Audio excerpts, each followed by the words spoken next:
Good. Good evening, everybody. Welcome to the Select Board meeting of March 17th, 2026. Excuse me. Happy St. Patrick's Day. We're returning from executive session. Tonight's meeting at Memorial Hall, 801 Washington Street, in the Sala meeting room. Just to let everyone know, tonight's meeting is being recorded by Canton Community Television. Before we go to our first item, I would just like to, most people know that town administrator has given his notice to retire, and we want to, number one, thank him for his 32 plus years of service to the town of Canton, both in the fire department, fire chief, town administrator, multiple boards, emergency management. Myself, speaking for myself, I've had the good fortune and honor to work with him in every one of those departments through the years, through my work at the Housing Authority in the town. So I wish Charlie very well in all your endeavors in your next chapter, and I offer you congratulations on your retirement. Thank you. Thank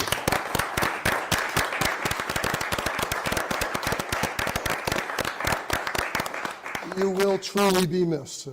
It's been an honor and a privilege, sir. Thank you. Next, we will start with public comment. I'm just going to read a brief statement.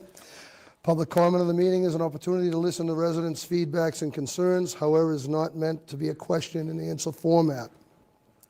There will be no response to any public comment when presented. The public comment portion of the meeting is limited to 15 minutes total and up to 3 minutes per speaker. Those that wish to speak should stand at the microphone and wait to be recognized by the chair. Please state your name and town you live in. Your address is not required. I will ask all members of the audience to be respectful of each speaker and each other. Anyone that does not wish to speak or unable to do so due to the time limit may submit their comments in writing for the board's review and consideration. That being said, we'll start public meeting comment at 7:03. Sir. Good evening, Chair. My name is Greg Murphy. I'm a Canton resident and a candidate for the Select Board. I'm speaking tonight in support of the proposed grant policy presented by Jen Kamalian at the March 3rd meeting. In my professional experience, working within the state-level systems, I have seen firsthand that great grant reviewers look for exactly what this policy provides, a formal, data-driven framework. By making our projects shovel-ready and aligning with internal departments, we can capture state and federal reimbursements much more quickly. This isn't about winning grants, it's about replenishing our local funds faster to protect our taxpayers. This policy aligns with my Canton Nexus strategy for cross-departmental efficiency, and I believe it is a critical step towards fiscal health. I also want to take the opportunity to encourage residents to attend the candidate forum next Monday, March 23rd. It will be held in the community room at the Canton Public Library. While I certainly hope to see everyone at the Select Board Forum at 7:15 p.m., candidates for the Board of Health and Library trustees will also be there at 6:30 and 6:50, respectively. It will be a great chance to get information on the goals and approaches from the candidates from multiple boards. I hope to see a great turnout from my fellow Canton residents. Thank you. Yes, sir. Good evening. Could you just take your name, please, and the town you live in? Good evening. My name is João Delgado, that is. Part of this letter I'm about to read can be confirmed by Attorney General and all the high office in the state, especially the ACLU. I asked the Sheridan Police Department to pray for me tonight. I have been a stonemason for 35 years. I am the only mason in the town of Canton. I'm the only mason since the building of the viaduct and the construction of the railroad bridge that has demonstrated consistently this kind of skills. Because of my profession, I have been privileged to work with many people in the building construction industry. I was highlighting Chronicle in 2016, quote, romance in New England stone wall as one of the finest stonemason. I'm always grateful to my mother, who realized from an early age and encouraged me to do what I do. Many times I was called to a job site to repair stone walls that collapsed due to shoddy work. An example to this would be the time I met with Terry Conroy, a resident of 4AD York Street. Also present at the time was Donald McNeese Sr., the owner. Terry Conroy asked me, quote, "Why the wall I paid for just collapsed?" I responded to him, "First, he didn't have a mason of my caliber, and on top of that, the wall was set on top of a stump. God is my witness.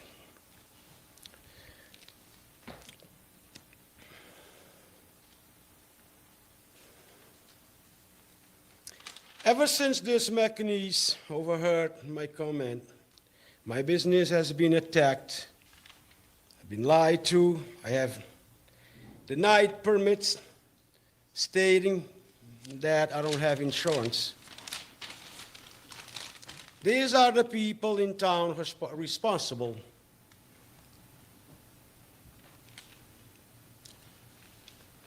for my suffering. LC Stables owners, Donald McNeese Jr., Renee Robert, former CPD, Prosecutor Scott William Lenhart, PBZ Construction Robbie Ayer, John Connolly, Pest Select Board member, and Charles Doty, the administrator, which is, I'm look at you, sir, sitting right at you, right there. Greg Pando, the chairman board of the appeals, who issues permit only for his pals. Jennifer Kaplan,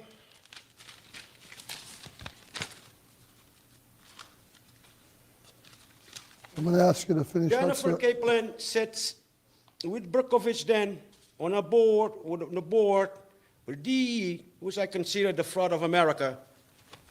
But I'm glad I never took a penny from that, the DE. Sir, you're going to have to stop, sir. Yes. Sir, you're over your time limit. We have This plenty of letter we people. sent to Attorney Sir, you're out of order. Sir, I understand you're out of time. You'll have to submit it in writing to us because we cannot, we have other people waiting to see. Please. I just want to finish it. One more sentence. It's very important because my life is being threatened. One more sentence. I'll give you one more sentence, sir. Today I'm calling on the police department and John Levis.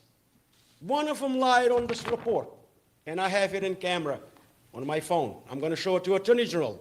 I'm calling to John Levis We're to good, sir. apologize to me or to contact the police department because one of them lied, and the Attorney General about the Cedars. Thank We you. heard. Yes.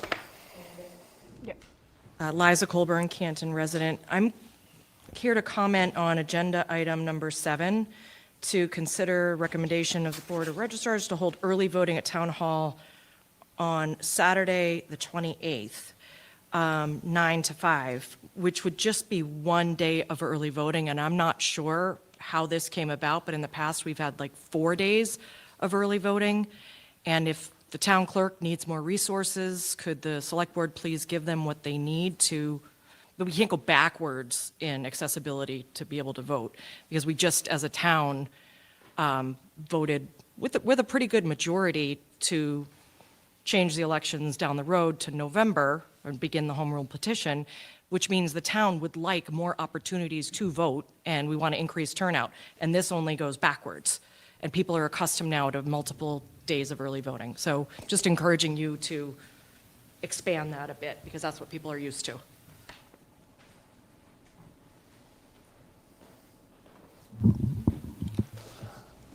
Brenda. Brenda Sweeney, Canton, my opinion.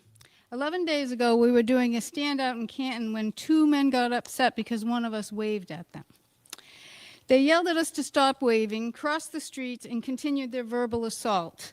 Then they let us know how it works in this town. Their exact words, "We run this town." Imagine that.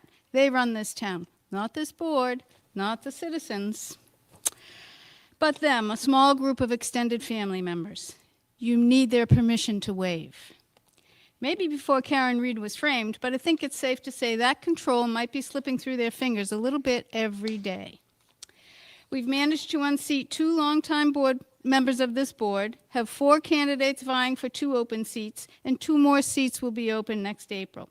The lawfare chief is gone, and we appointed an outside chief, ending that direct hotline to the station and the lawfare itself. The town club is a private members-only men's club. I heard there was outrage over that appointment. In their safe space, the verbal diatribe spewed by some members was a disgrace.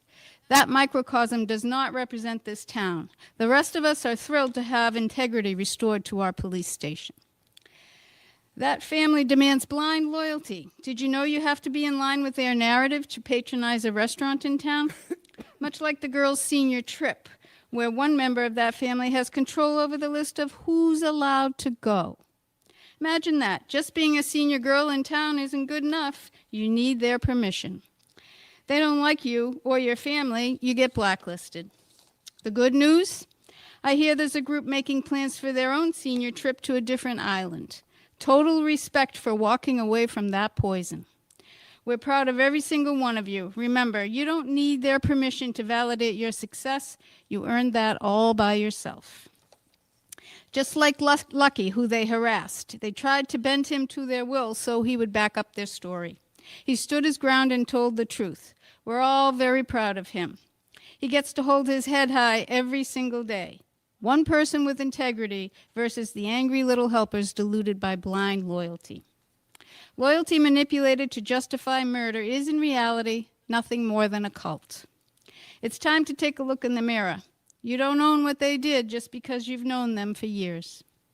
We'll be back at the polls voting for change, and we'll make sure we wave when we drive by. Thank you.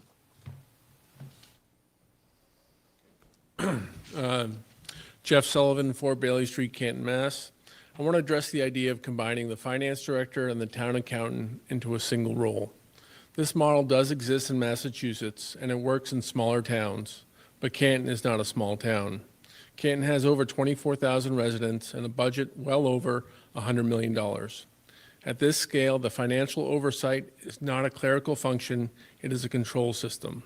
The town accountant serves as an independent check. That role reviews and approves every expenditure. The finance director focuses on strategy, forecasting, and long-term planning. When you combine these roles, you remove that separation. One person builds the budget, the other approves the spending and reports the results. That reduces internal accountability. In smaller towns, that trade-off can make sense. A town of 5,000 to 10,000 residents and an operating budget of $20 to $40 million can often combine the roles to save cost. But towns in Canton's range do the opposite. Communities with 20 to 30,000 residents and budgets well over $80 million separate these rules to strengthen the financial controls. Why? Because the stakes are higher. You're managing larger school budgets, capital projects, debt obligations, vendor contracts, and long-term liabilities. Even small errors or blind spots can cost us, the taxpayers, hundreds of thousands of dollars. Separations of these duties protect the town, protect the board, and protect the taxpayers. It also protects the staff. Not one person should carry that level of authority without a built-in check. These are also perception issues. Residents expect transparency and oversight. Combining financial authority into one position can create concern, even if everything is done correctly. Trust in government depends on structure, not just people. If the goal is efficiency, there are better ways to achieve it. Improve coordination between departments, invest in systems and reporting tools, clarify roles and workflows, but do not remove the internal guardrails. Canton has grown. The financial structure should reflect that growth. This is not about adding bureaucracy. This is about maintaining balance. Strong towns separate authority. They do not consolidate it. Hi, Sarah Karen, Canton, Mass. I'm here to also address agenda item number 7 on early voting. I really want to encourage the board to expand beyond 1 day of early voting. Over 41% of our votes last election were cast either by early voting or by mail-in voting. And unless we have more information on how many mail-in ballots were collected or requested and submitted and then approved, it's clear that there is a big need in Canton and a large population in Canton that rely on these alternative methods to a single day of voting. As a mother of 3 children, 2 in the elementary schools and 1 who will be in elementary school next year, finding the time to vote can be very tricky. Sometimes I might have to bring my toddler with me, and so doing so at an early session where I won't be disturbing a million other people or where I know I'll be able to get in and out is very important. The ability to be a college student who still has their main residence in Canton and their ability to vote for the town that they're hoping to move back to, or at least will be spending their summers and breaks in. If we are trying to move forward and progress as a town together, all of our voices need to be heard, and we need to be a leader in making it available and easy for every eligible citizen in town to cast their vote, no matter what way that is. If it's a resource issue, I strongly encourage us to think about how we can improve our processes, whether it's just actual money to get more poll workers, whether it's training and recruiting more poll workers. Maybe it's looking at how other towns manage their poll workers to ensure we have enough coverage for early voting as well as day of voting. I also think that while I really appreciate how the census went out with a mail-in ballot form, only 1 form was mailed to most people. And most households, I would argue, in Canton have at least 2 eligible voters in it. We are standing at a point where we can be at the cutting edge of progressive voting with our Move the Vote initiative for towns here in Massachusetts. And I think by trying to lessen our days of early voting, that's contradictory. That's hypocrisy. We need to make it as easy and as clear and as available to all of our residents as possible so everyone has a voice in our great town and can continue to make it such a great town. Thank you. Seeing no more speakers, we'll end public comment. Mr. Albert. All right, first up on tonight's agenda is the master plan action item update. Connor Murphy's here, I think, and a couple others, right?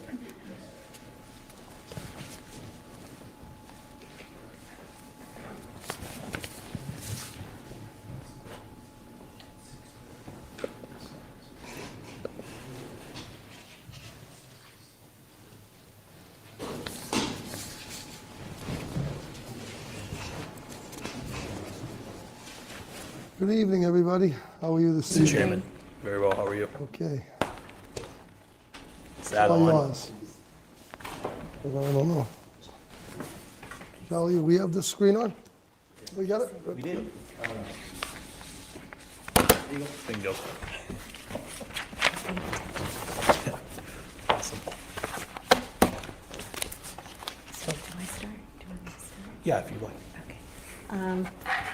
Good evening. We're here to present the work that we did on the Canton Master Plan, review of its action plan to do the 5-year status update. We have a very short presentation to walk through the process and how the document is presented. So the purpose of this really was to evaluate the first 5 years of the action plan. So looking at easy wins, which were those to be completed in 2 years, and short-term, those within 5 years. We actually did review all of the actions, so even midterm, which were 5 to 10-year actions, and long-term, which were 10-year plus. We also reviewed the status of ongoing actions. Really, we were looking at what new factors, studies, and any other conditions that impacted implementation for the last 5 years and how they could impact going forward. So in there, we were able to plan for the next 5 years. So our process, so we worked with the Master Plan Implementation Committee and the town planner, and Connor distributed the action plan to all of those who are identified as leads. So if you are not familiar, the action plan identifies who is responsible for shepherding that action through, and as well as supporting groups and particularly staff, municipal departments and boards and committees, municipal boards and committees. So that was distributed and collected. We compiled that feedback and worked with a subcommittee of the implementation committee to review each of those actions, each response. And we went through that for several meetings. We did, and those findings were presented to the larger implementation committee. The new action plan, or revised action plan, I should say, was posted on the town's website. We had a presentation with the planning board, and now we're here before the select board tonight. Just to give a brief overview of what the updated action plan includes. So we did provide 2025, so what was a reported status for that, the comments and information from the lead that was identified, as well as feedback from the implementation subcommittee, and if the action was updated, why it was updated. We wanted to make sure that it was well documented and transparent. So under that reported status, we identified if a project was complete, and if it was not complete, we had an update to it, and I'll touch on this first thing in a minute, but there could be, because we changed the lead or the support for that action, we updated the time frame, or we might have found some edits to the text of that action. An action might not have been complete because there was no change. It was still on schedule. So as I mentioned, we also looked at further down the timeframe actions.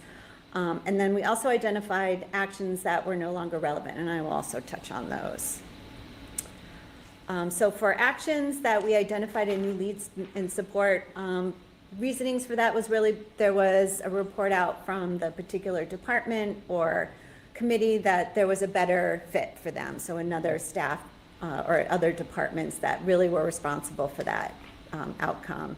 But there are also been new positions since the last update. So we finished this plan in 2020. It was finally completed. So in that last 5 years, there's been new positions in the town. So a housing coordinator, town communications specialist, stormwater department. So their roles really, we wanted to add those and include them.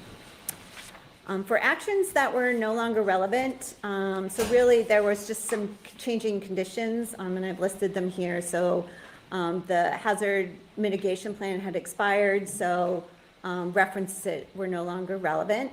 There was identification of an emergency management director, which was no longer considered desirable. There was reference to a bike share program, which seemed difficult to implement in Canton, so we removed that as an option. There were references to an outdated parking study, also establishing an advisory housing committee, but the Affordable Housing Trust really performs that role, so no longer needed.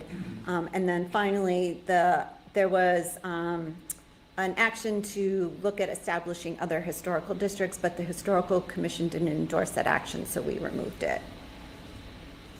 And then I wanted to touch on this cluster of actions. So they were related to there's a focus area in the master plan that is just on Canton Junction. And this particular policy was about zoning that area for transit-oriented development. And so in recently, the MBTA Communities Act required the town to update its zoning bylaws and all that. So a lot of the actions that were there were pretty much negated from the work that the town had already done on that. So we removed those, and this just lists the examples of those actions that the MBTA Community Act's work replaced. And that is the end of my presentation. So I will take comments with Emilio and Connor as well. Do you gentlemen have any comments? I did actually have something to say as Emilio Mauro, Chair of the Master Plan Implementation Committee. I wanted to acknowledge Krista and Horsley Witten for their work as our consultants, and Connor, for our town planner, for all of his work, doing in-house work to try to make sure that we had our update. And also our master plan, action plan working group, which consisted of select board member Trish Boyden, as well as planning board member Jim Quigley, Peg Mead, and myself. And I do want to point out regarding the importance of the master plan, that the master plan is a living document, and it's relatively unique among town plans, as it addresses a 360-degree assessment of the needs and goals of the town. And if you're familiar with it, it includes such things as housing and town services and public health and economic development, recreation, transportation, historical preservation, arts and culture, environmental preservation, adaptation to climate change and other natural hazards. And it has the 3 focus areas, one of which Krista mentioned, Canton Center, Canton Junction, and Route 138. And it puts them into a dialogue with each other and also provides a roadmap of guidelines for departments and other responsible parties to follow in implementing the many goals that the town collectively adopted by consulting with all stakeholders in 2020. Also, the update of the action plan, which town meeting was gracious enough to provide the money for that, the funding for that back in ATM 25.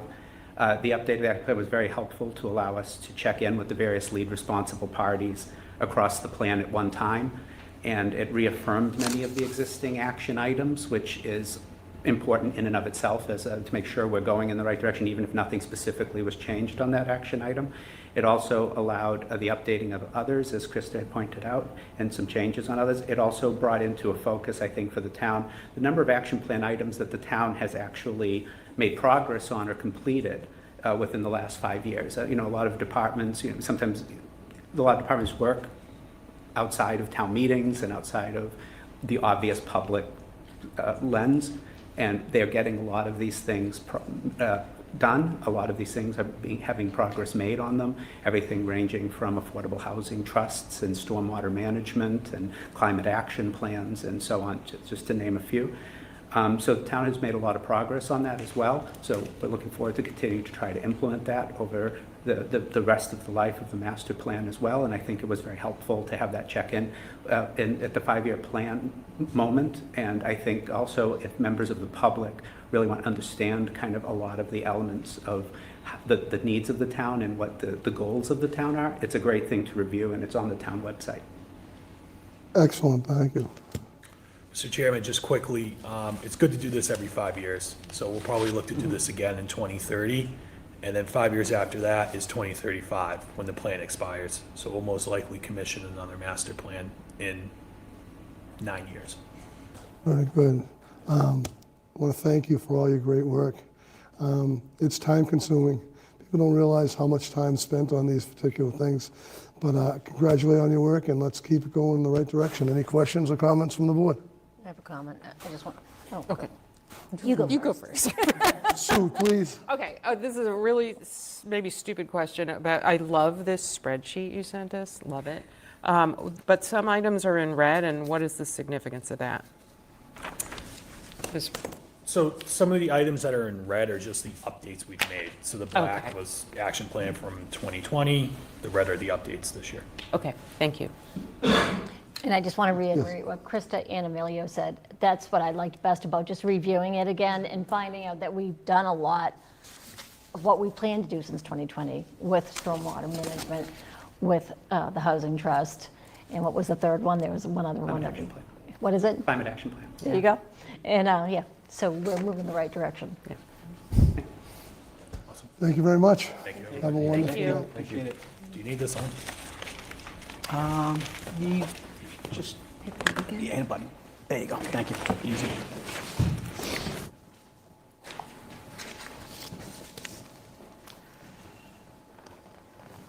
All right, next up, Allison Neff is here to talk about the Canton Heritage Day and a few other events coming up, some permits. Good evening, Allison. It's going to be a sunny, beautiful day, right? Yes. Yeah, I'd like to put in the request for that officially. If you can just make sure the sun is out, that would be great. Okay. So I'm here on behalf of the Revere and Son Heritage Trust to ask for permission and permits for a couple of events. On Saturday, May 16th, will be the 5th annual Canton Heritage Festival. So we would like, first of all, permission to use the entire park for that. As in past years, we'll have everything spread over the entire 7 acres. Setup will be fairly similar this year. A couple of tents are changing locations, but in general, most of the setup will be the same. And we are looking forward to another excellent day. We saw about 4,000 people last year and hoping for just as many, if not more, this year. And we would also appreciate a entertainment permit for that day. There will be live music and performances throughout the festival in the performance pavilion, possibly also some music playing down in the family activity area. And we are requesting a fee waiver if the board would be so kind. And the second one is an entertainment permit for Sunday, September 20th, which will be the 4th, I believe, annual family concert where the Toe Jam Puppet Band comes and performs and is very popular among the 2-foot-high set, there.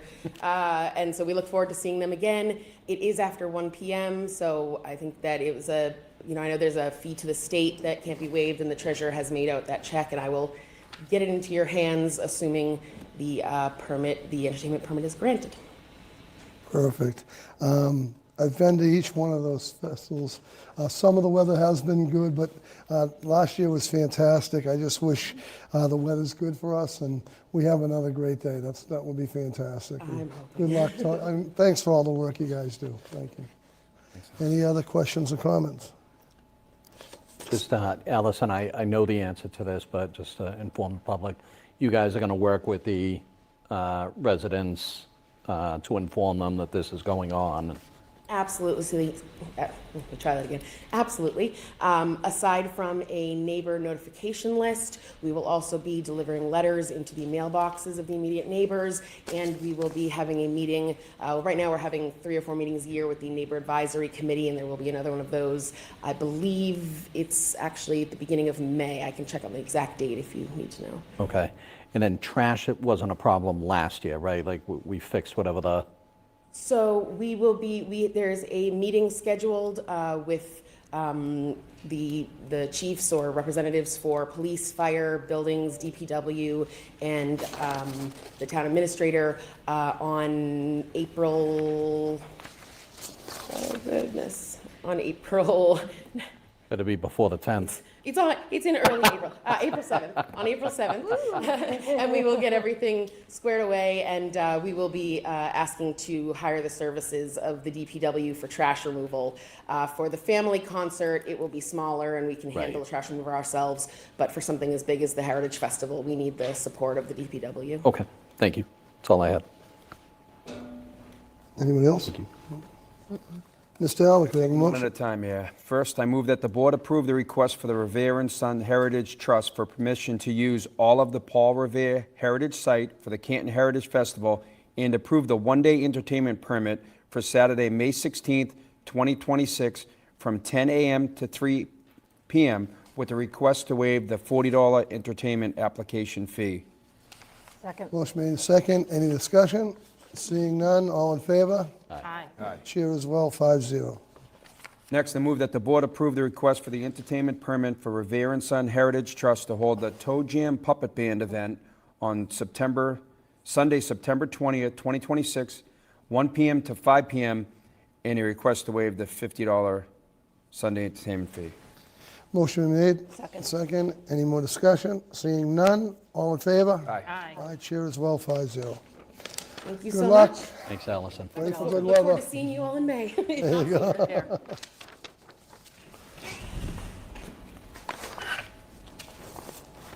Mr. Alec. All right, next up is consider the appointment of Finance Director / Town Accountant Allison Projerski, effective July 1st, 2026. Okay, motion made, could we Oh, second? second. Okay, on discussion with this is we've been working on a reorganization of the finance department based on recommendations from our finance director and the team. And it's been decided we would like to promote Allison Poderski to accountant finance director. And this is a multi-phase approach here that Allison not only has worked for the town for 20 years, but she's excelled in just about everything she's done, working from the schools into the accounting office to becoming our town accountant. She worked under multiple finance directors. She has all her accreditations. She has the support of the executive department and the select board as to her qualifications and ability to do this. She's highly qualified. She has all her certifications. She's been mentored by our current finance director and continue to do so until his retirement that's forthcoming, which we'll talk about that later, Randy. She understands all levels of the town's finance, and she understands the town level, the school level, and she has worked very hard to get to where she is. So this is one step bringing her up to this new technically position, which would be accountant finance director, but we're also planning to bring in a budget analyst into the department, which would do all the main budget analysis as to long-range debt, as to all the spreadsheets needed to keep this finance department and our AAA bonding intact. This is a direction that a lot of towns are in, and we believe this is a good direction at this time for this town to go. So that's what I have to say, and I would take any other comments from this board. Yeah. Yep. Anyone? All right, so I want to say a few things about it. The organizational knowledge is indispensable that she has. She's been in the role for 20 years, and she excels at it.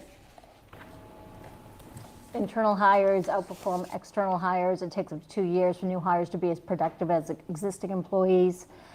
Can you tell? I Googled the stuff today because I was interested in all the pros and cons, but LinkedIn Learning's 5th Annual Workplace Learning Report shows that employees who are given the opportunity to move up in positions internally are 3.5 more times likely to be engaged in their job. And she's gotten amazing accolades from her boss and from the HR manager here, and really from every single person she works with. Thank you. Sue? I have nothing. So I would just add on to that our finance director recommended the reorganization of the finance department, and I certainly take that recommendation seriously.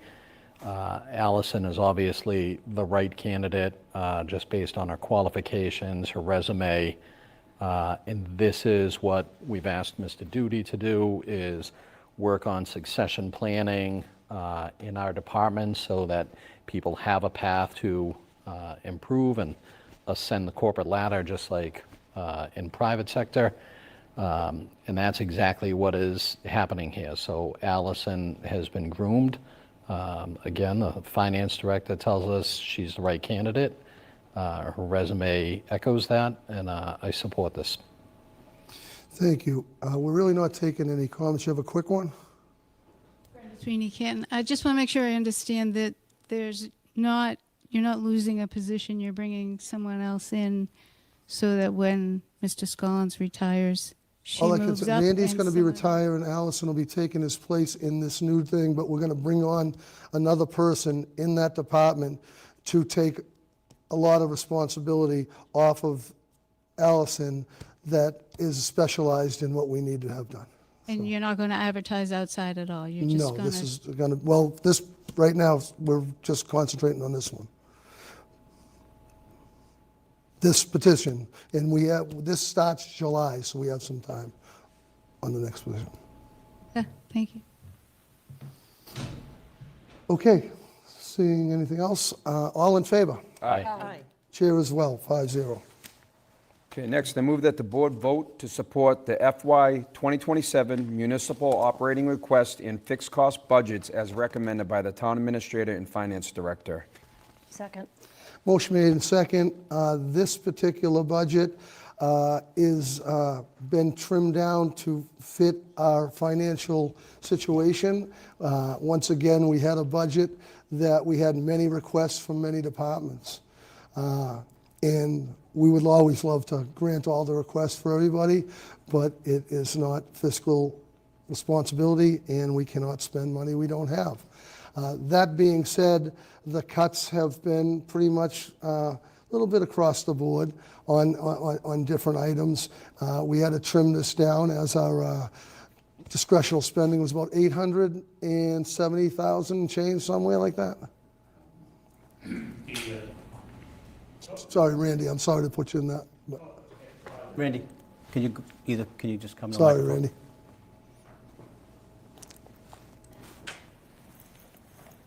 Is the contractual obligations consumed about $925,000 of the increase, and that left about 1% left for anything incremental that was requested, which equated to $294,000, and that meant that there was $410,000 of requests that had to be reduced to meet the Finance Committee's budget target. Thank you, appreciate it. So once again, the incremental that we have to by contractual has cut down the money that we could expand and bring in other people. Any other discussion on that from the board? If I just could say, Randy, brilliant. And that was a thankless job, I know, because it's just delivering bad news, but I appreciate your guidance with this very much. The team effort. Yeah. The entire management team. Great.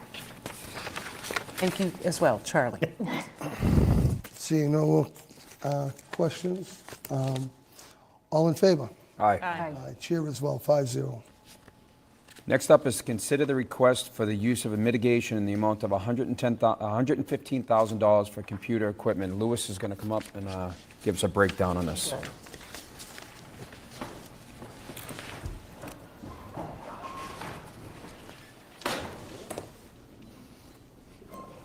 Oh, I thought you had a, okay, sorry. Good evening, Lewis. Good evening, members. As was said in the requests, we have been monitoring and watching what's going on in the market with regard to technology, memory, and storage. And we have 3 significant items in next year's capital request that covers all of those items. A week and a half ago or so, I had gone back to the vendors, tried to get an idea on where current prices stand, and the news is not good, as was expected. Currently, we have an allocation of $88,000 request in capital for desktop computers and the like. That request itself has gone up over $20,000 as of a week and a half ago. Vendors are anticipating a 10% increase probably every quarter. That will probably remain all the way through 2028. When we look at our server request, that makes it even worse because now it's highly intensive on memory and storage. And so we've gone from a price of $17,000 for a server to a total number of $188,000 for 4. So we went from 17 to 47. And then on the storage, right now, that has about another 10,000 increase.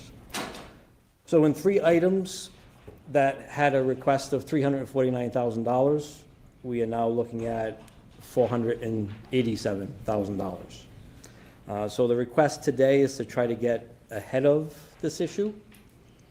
If the board is amenable and grants the funds, then we will work on finalizing the numbers, the devices, the specifications. We will look to order those computers to finish our upgrade request that we have in the pipeline. That would then give us, if everything is approved at town meeting, $89,000 that was in the list for those desktops, and use that $89,000 to offset any potential remaining increase. It will not cover everything.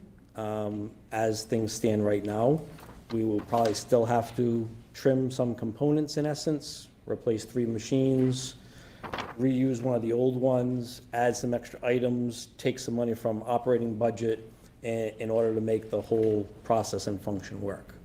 But it's the unfortunate scenario of the longer we wait, the more increase is going to be, and the further on down the road, we're going to be looking at replacement of items. 3 of these items, we really cannot wait on. The servers and the storage, they are at their end of their life. They've gone end of life. We can't continue support on it. We always extend as much as we can, and so that item needs to remain on it, and one connects to the other. So there is very little room that we can use. But again, if the board grants the request of the $115,000, we will use that. We will then have the $89,000 available if town meeting approves the capital, and then we'll have that money to do the offset for the servers and the storage. And so that is the overall reason for the request. Thank you, Louis. Yeah, so memory, storage, servers, infrastructure, data centers, AI capability and capacity. They've had fires in data centers, they've lost data centers, all those might be in Europe in the East, they still have an impact in taking all of that out. They're estimating right now that the low entry-level computer that a desktop would use at the house could be non-existent by the end of '28. That prices will be so high that you won't really have that $500 entry-level machine, and you're going to be pushing that $1,100, $1,200, $1,300 for it. What was 10 to 12 to 13% memory as a cost of the machine is now up to 23%. And again, projected to increase. So memory and storage is more than half of your machine. And we're stuck with supply and demand from those larger tech requirements for data centers and AI. I just have one question. What would the cost be to make it whole, that product that you need? Right now, as I have quotes, we're $138,000 off. 138. You're asking for 115. Correct. Because But again, 138 would make you whole. 138, based on the quotes that I had as of last Tuesday and Wednesday, would make it whole. The reason I'm asking, because if we don't make you whole, we don't put this package together, the next time I see you, it's going to be more money. It's going to be more expensive. Correct, yes. We can't go ahead and do everything, so the delta is that delta, and it is going to get a little worse as time progresses. So unless we have $487,000 now, we can't do all 3 of the projects. Right, gotcha. So it's a combination of, mitigating and doing what we can order now with the offset, still keeping all the services hardware-wise that we need to do, that we can work with come July going forward, and have a small cut in that process by reusing one piece of the equipment we have, taking components from the other 2, and then chewing up some budget to add the additional storage. Okay. It's the option that I'm, trying to go with, knowing, like you said earlier with the budgets, we do only have so much available as a whole. Questions, comments? So why aren't you asking for the 138? Because it doesn't get me the guarantee of the other 2 pieces. Okay. I have right now a quote for the physical desktops at 109. And again, that's a week and a half old. Okay. The manufacturers are not holding prices for more than 10 business days. And in some cases, they are not telling you the final price until it ships. So we're in the pickle. And so there is a little bit of a gap in there, and that's the calculations, and again, it changes weekly. So do you need more of a contingency, knowing how volatile this market is? I wouldn't want the board to go and extend it at that point because the rest of it is still April, May, and June away. So 3 months, even if it was 10% on that, those two items that we have left is another $200, almost $300,000. So now we're another 30,000 short. Gotcha. And again, we have to get to some limit. But I will discuss in a second, when you let me get to it, that the grant we have. Any other comments? Seeing none, we have a motion on the table. Do I have a second? Second. Any more discussion? Seeing none, all in favor? Aye. Aye. Chair as well, 5-0. Thank you, Louis. Do you want to, do you want to talk about that grant? If the chair's willing to take it out of Absolutely. order. Can you take it out of order? Yeah, of course. So that's item 11. All right, Louis, can talk about the IT grant in the amount of $69,000. Correct. For FY '26. So the state, on a yearly basis, goes ahead and puts out a community compact grant. Variety of different things that organizations can submit for. Many years ago, we went through their best practice process to be able to participate in such a grant. If you receive the grant, you then cannot apply and receive a grant the following year. So there is a staggered scenario. A couple years ago, we did receive a fiber grant to extend fiber out to a water treatment plant. This year, with some of the timetables coming up, with some ADA requirements, the state put higher in its list the option for communities to submit things around the digital scenario for accessibility. And so we had added a short time ago a option on the website to do things with visually impaired scenarios. This product and the requirement that we have come April of 2027, based on our population, is to take it further into that digital side, have audio as well as visual, and also go through and deal with PDF file compliance. So the proposal and request that I submitted was for $89,000. We received $69,000. The board previously had offered some funds to cover this product for the second year. So we do have offset items there to take care of it. And again, this would go through, take care of all 3 sites, library, police, and the town.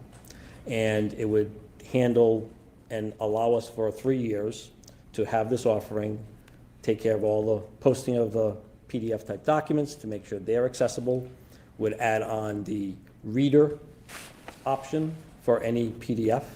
And then it still does the scan of the website and some other checks to go on. So if there's little things that go askew, we receive reports in order to go ahead and address those. So if the board is amenable, Charlie is listed as the signator for the organization. He can sign off, we can finish that submission, which has to be done by April 10th anyways. I think they gave us till April 6th in order to submit the forms back, and then we would go through that process. Very good. Could I have a motion on that, sir? I move that the board accept the FY '26 Community Compact IT grant in the amount of $69,000. Second. Motion made second. Any discussion? Seeing none, all in favor? Aye. Aye. Chair as well, 5-0. Thank you, Louis. Thanks, Louis. Thanks. Thank you, Randy. Thanks, Randy. Thank you, Randy. Mr. All Elder. right, next, I move that the board accept and authorize the use of gift in accordance with the terms of thereunder Mass General Law 44, subsection 53A, a donation to the Beautification Committee in the amount of $300 from TPC Management for Canton Cleanup Day. Second. Motion made second. Any discussion? Seeing none, all in favor? Aye. Chair as well, 5-0. Next, I move that the board accept and authorize the use of the gift in accordance with the terms thereunder Mass General Law 44, subsection 53A, the grant of $12,500 from Outfront Media, 120 Cedar Street from January to March, and the grant of $12,500 from Outfront Media, 120 Cedar Street from April to June. Second. Motion made second. Any discussion? Seeing none, all in favor? Aye. Chair as well, 5-0. All right. Next, I move that the board approve the warrant for the annual town election on April 7, 2026. Second. Motion made and second. Any discussion? Seeing none, all in favor? Aye. Chair as well, 5-0. All right, next up is the recommendation of the Board of Registers to hold early voting at Town Hall on Saturday, March 28, 2026, from 9 a.m. to 5 p.m. Tracy Kenny's here to... What, Tracy, you want to speak on this? Or we got to have a little discussion here. Good evening. I just want to say a few words. I understand that this proposal is a bit different than what we've proposed in past town elections. Just for your memory, the law does allow communities the option to implement in-person early voting for any local election. It is not automatic in Massachusetts in local elections. The law provides us, however, if at least 2 members of the Board of Registrars approve it and approve recommending it to the Select Board. Early voting is not required, and many towns such as Medfield, Natick, Dartmouth, Wellesley, Middleborough, Wayland, Situate, to name a few, will not be offering any early voting for their local elections this year. Medfield is actually not offering vote by mail for their local election as well. Some towns are offering a reduced early voting opportunity, such as Westwood. The Westwood town clerk is going to be recommending 2 days of early voting for this year. We have found that with the availability of vote by mail, in-person early voting has become less popular, particularly in local elections. This year, this was my idea.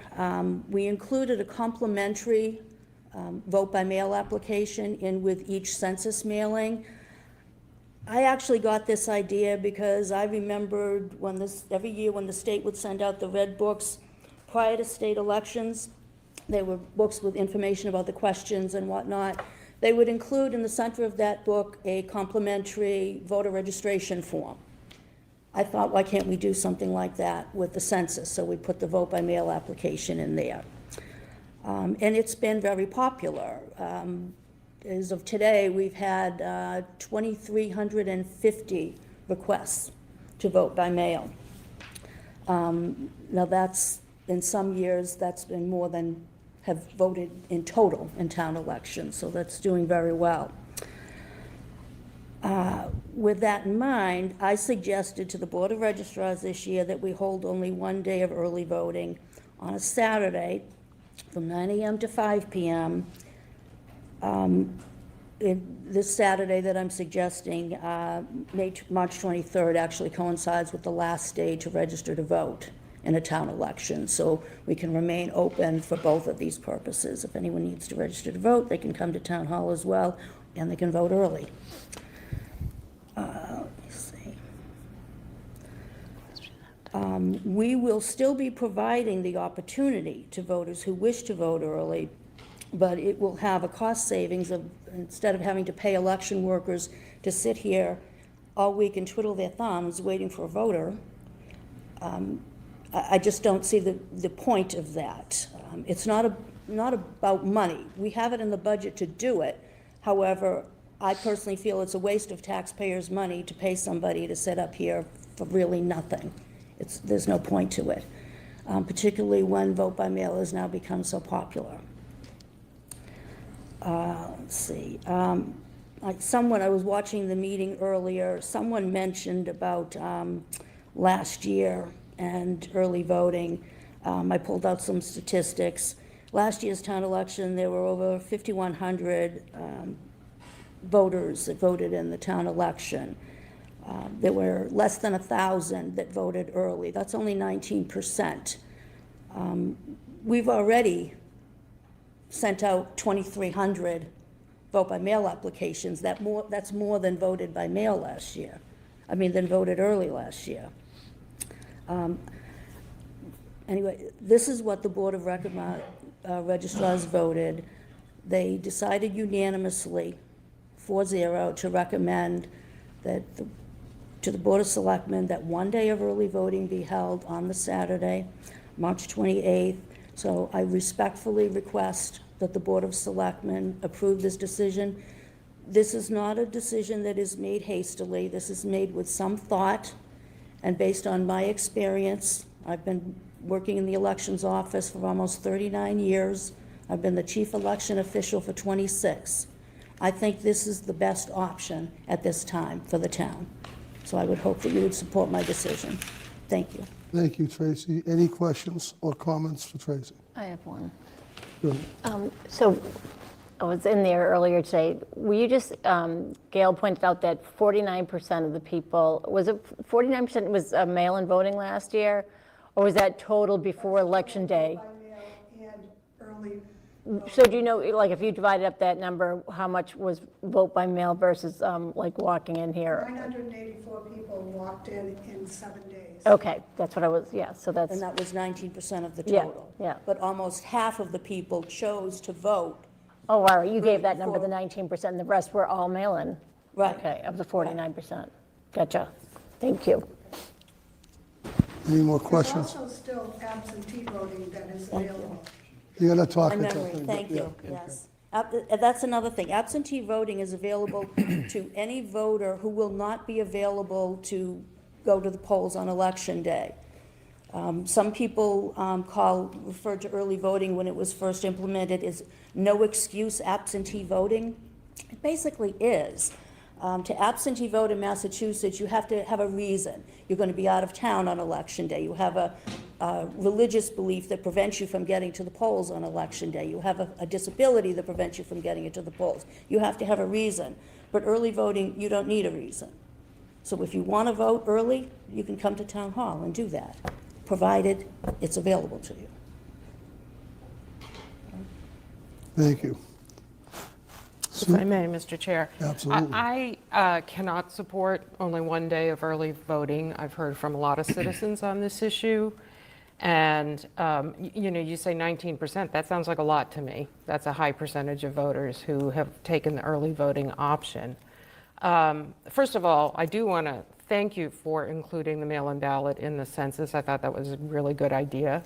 I've had a lot of conversations with voters who do not understand that they have to re-up for mail-in ballots every single year. They think, oh, I already took care of that, and they're misinformed.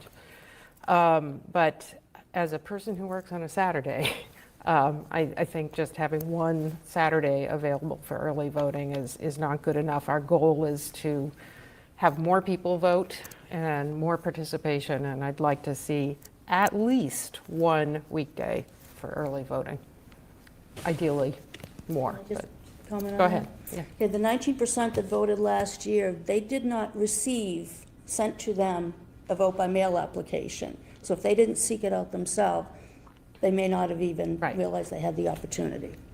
The Saturday, I understand that. Saturday's a busy day. It's a family day. I get that.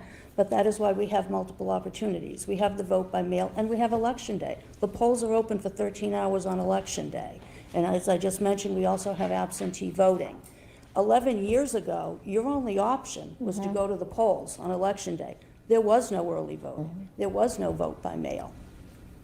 Understood. We've dramatically increased the opportunities to voters in the last We decade. have, but this proposed plan is shrinking that opportunity. So I would. I don't think of it that way, because as I said, we've expanded. Those who may have voted early are now choosing to vote by mail. I can also. You don't know. No, it's not talking, sorry, if you're going to speak, hold on, thank you. Okay, with that said, what is the will of the board? Yeah, go ahead, Mike. So, again, I stand by our town clerk as the expert. 2,400 requests for mail-in ballots. I mean, that's 50% of what voted in last year's local election. I agree that there was a time where it was just one day you could vote, and there were plenty of options for people to vote. So I would agree with the Board of Registrars and our town clerk. Could you tell me how many people voted at the polls? I'm sorry, how many That people? out of the 5,200, how many people voted at the polls? Half of them.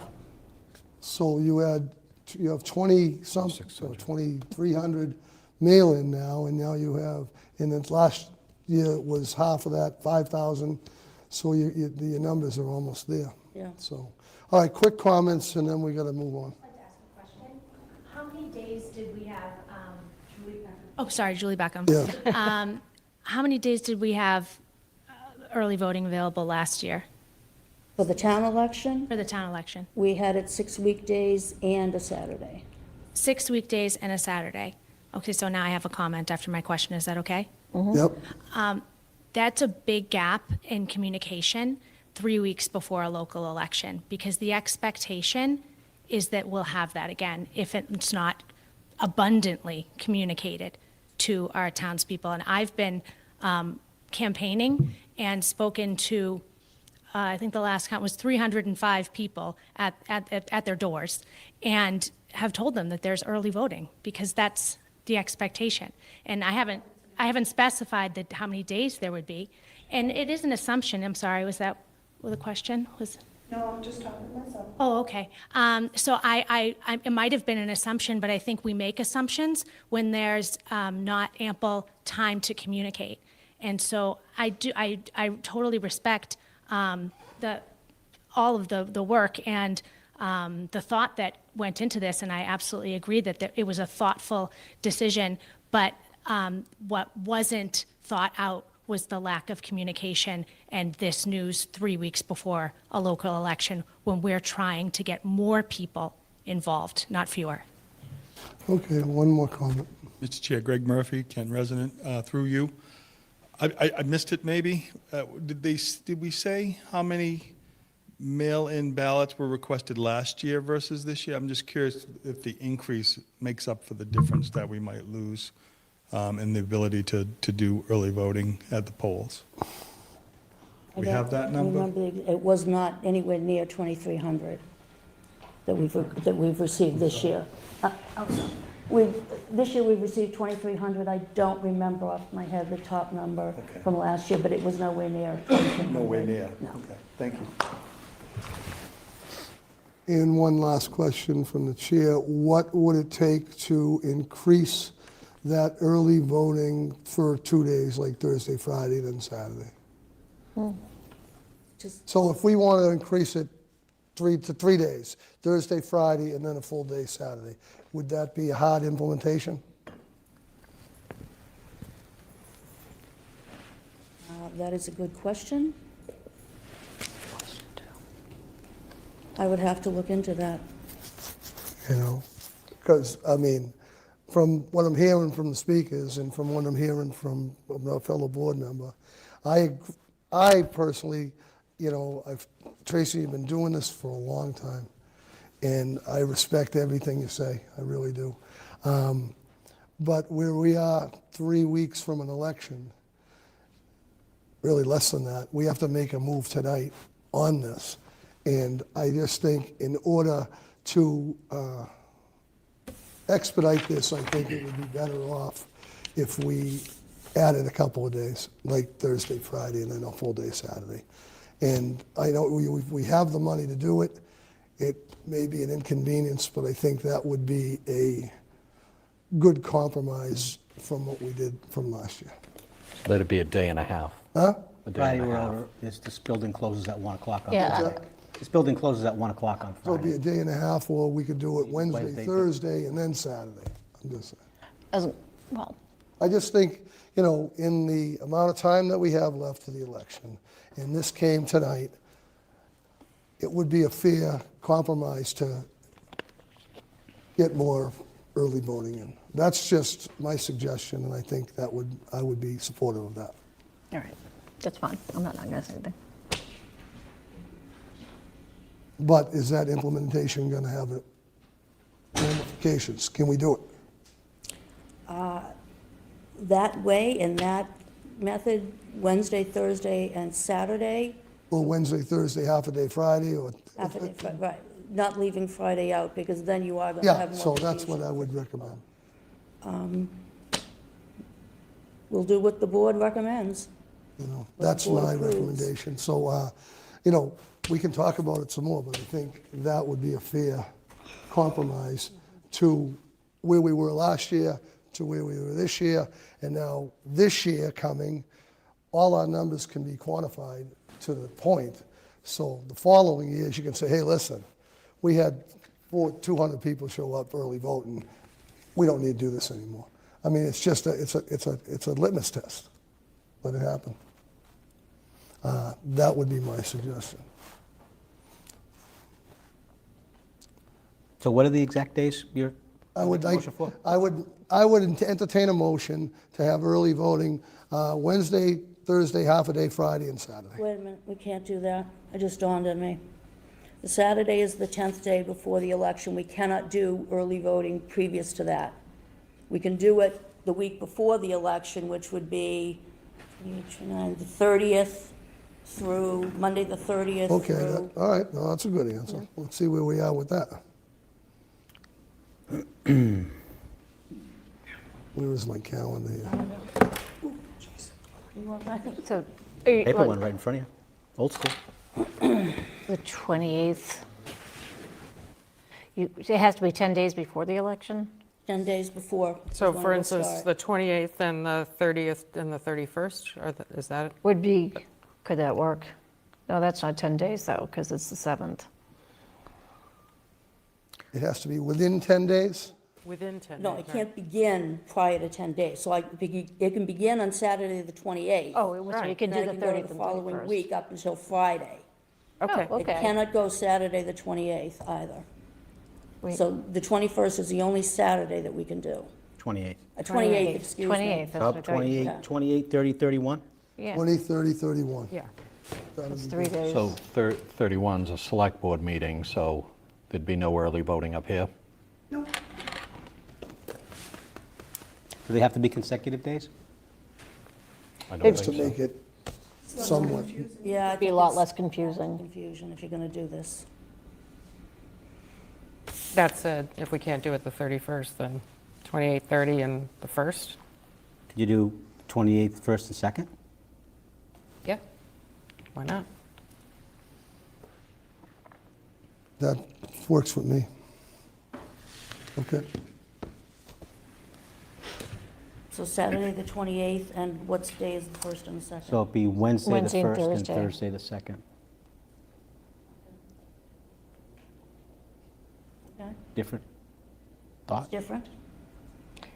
Have to be all over the Canton Citizen, so people don't stroll in here.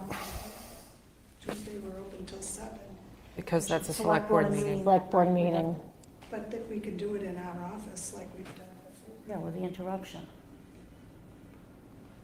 Not the frequency of the interruption, Gail, it's the timing of the interruption. That's why we use election workers. But they could be up here all day and then go downstairs. And then maintenance has to come in and break down the room to get ready for a selectmen's meeting as If well. they break it down at 5. and then They'd they have to do be the there next right 2 at hours 5, yeah. Downstairs. Yeah. So Yeah. that gets you 10 hours on a Tuesday, 8 hours On on a Monday Monday. and then and on Saturday. That makes more sense. I like that a The lot. continuity. Okay. No, that does make sense, and you're not breaking it up. It's Right. bang, bang, bang. Okay, so we're going to, I'd accept a motion for early voting on the Saturday the 28th, Monday, You need to say the time. Time, 9 AM to 5. okay. Let's just get this down right here, okay? So, Saturday, 28th of March, and that will be 9 to 5? Yes. 9 to 5. And then we will be doing Monday, the 30th. That will be 8 to 5. 8 to 5. And then we have Tuesday, 31st. 8 to 5. 8 No, because they're meeting at 7. We have to be out of here by 7. We're open downstairs. Oh, downstairs, you want to move downstairs. 8 to Okay. 7. So 8 to 7. Okay. I'll entertain a motion for early voting for Saturday, the 28th, 9 to 5, Monday, the 30th, 8 to 5. no, Saturday, the 28th, March 28th, 9 to 5. Right. Monday, March 30th, 8 to 5. Tuesday, March 31st, 8 to 7. Yes. So So moved. so moved. Do I have a second? Second. All in favor? Aye. Aye. All opposed? Chair as well, 5-0. Okay, thank you for your cooperation. Thank you for everything. Thank you for your time. Thank you.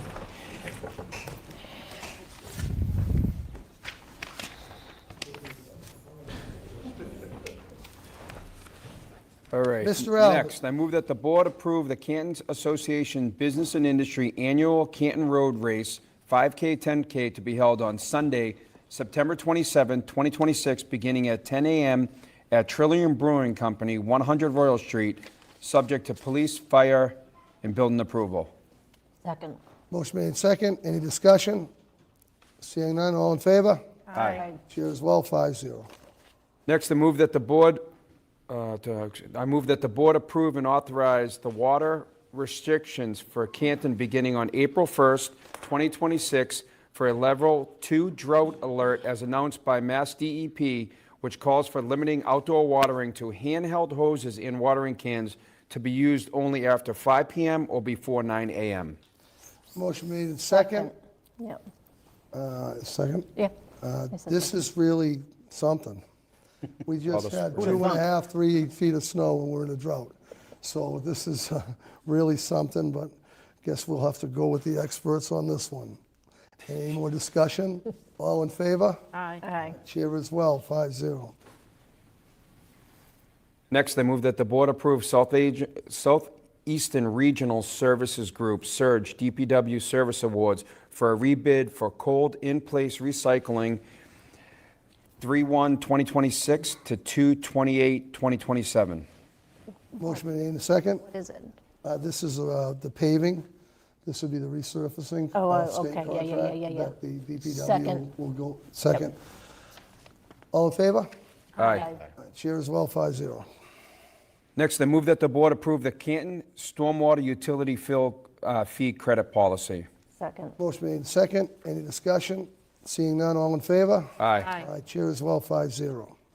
Next, I move that the board approve the grant application policy. I second. Motion made second. Any discussion? Seeing none, all in favor? Aye. Chair as well, 5-0. Next, I move that the board approve the cemetery commitments in the amount of $5,550. Second. Motion made second. Any discussion? Seeing none, all in favor? Aye. Chair as well, 5-0. Next, I move that the board approve the cemetery lot perpetual care deeds. Second. Motion made second. Any discussion? Seeing none, all in favor? Aye. Chair as well, 5-0. Next, I move that the board approve the water and sewer commitment final bills in the amount of $4,610.03. Second. Motion made second. Any discussion? Seeing none, all in favor? Aye. Chair as well, 5-0. Next, I move that the board approve the water and sewer commitment residential in the amount of $5,979,454.56. Second. Motion made second. Any more discussion? Seeing none, all in favor? Aye. Chair as well, 5-0. The vendor warrant total for the week of March 5th, 2026, $1,491,423.93. The payroll warrant total for the week of March 5th, 2026, $2,037,062.12. The vendor warrant total for March 12th, 2026, $6,063,268.23. Next, I move that the board approve the minutes from the Select Board meeting of February 17, 2026 and March 3rd, 2026. Second. Motion made second. Any discussion? Seeing none, all in favor? Aye. Aye. Chair as well, 5-0. Next up is the town administrator update. Just a couple of quick things.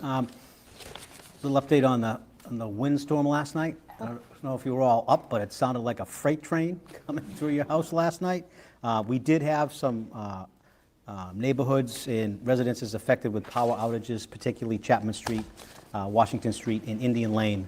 About 38 homes up there were without power, which is difficult up there because they need power for water up there. But we've been in contact with our Eversource liaison. So Chapman Street is due to be restored about 8:45 this evening. Indian Lane also being worked on right now to be restored in Washington Street is assigned, but there's no crew at that location yet. So we'll monitor that restoration, but we do anticipate everybody will be restored tomorrow at some point, if not tonight. The other thing is, obviously, the announcement of my retirement. As of April 10th, we will be working on a transition plan to present to the board in the coming week. We certainly would expect our assistant town administrator to step in and be the interim, and then we'll present the board with some options as far as how to go about finding a permanent replacement, much like we did with the police and fire chief replacement process. So we'll get back to you with more details on the March 31st meeting, if that's okay. Do we take a Thank you. vote to accept your resignation? We can only provide that option. I know, okay. But thank you. And that's all I have for you. Thank you, sir. All right, next up is announcements. Mr. Chair, if I could have a couple of minutes to read a small statement. Yes, sir. Mr. All right. Well, since this is my second to last meeting, my time is coming to an end as a member of the Canton Board of the Canton Select Board. When I set out and ran for the Select Board, I did so as a resident of Canton who was raised here, chose to raise my family in this great town, and as a business owner who supported the community, I wanted to give back, and it was my time. What I didn't realize when winning this seat and topping the ballot that night was the hurtful and negative attention that this would soon come my way. Within 24 hours of winning, I watched as members of this community, a former Select Board member, current Select Board member, and other members of the community immediately got to work of their goal to take the Select Board back. These were their words, not mine. This is fine, and I support them for that. I guess there was frustration that a community member who was a little bit of a conservative would win a seat in Canton. That irked many. Personally, I never look at Canton politics as having left or right. I always looked at it as having members to do work with in the best interest of Canton. Not to force an ideology down the throats of our community. I knew at the time we were going to have some disagreements, and my goal was, as citizens of Canton, we would figure it out, just as those have led the town previously always did, work together as one. Just a few weeks after being elected, my world and my family's world would change forever, and many of the people that were upset at me for winning this election would then turn to welcome a divide to Canton that has never been seen before. Yes, members of this community who I've known for years turned their back, first because I won an election, second because they wanted to believe a made-up conspiracy that was funneled by an online blogger enhanced by some members of this community. Some people who welcomed the divide in town sat on this very board, and while another who pushed the conspiracy is currently running for a seat on this board. It's truly a shame. This is not what Canton is. Canton has always been a community that has come together in such tough times and stood together through adversity. Instead of rallying, we had members of this community drive a wedge in our town, harass and slander who tried to help. And yes, we had people cheering as the negative attention was cast over this great community. We had former residents who had their own grudge against this town to insert themselves, and others hide behind the words they wanted justice. Well, shame. Shame on you. Shame on those in this community who participated in this behavior. It does nothing to honor the memory of Officer John O'Keefe. I will say this, though my 3 years as a member of the Select Board were not what I envisioned, I am proud to have served for those who have supported me and those who have accepted me. In the end, you did not break me. Week after week, the behavior of some has been deplorable and just shows you more about who you are than I am. The past weekend has reminded me of what our community is really all about. It's about love, support, and what I saw in many members of this community saw through the fiction, saw through the weekly 3 minutes of nonsense, and will stand for defending the truth. And to my family, once again, I'm sorry that you had to endure all this pain. I love you all.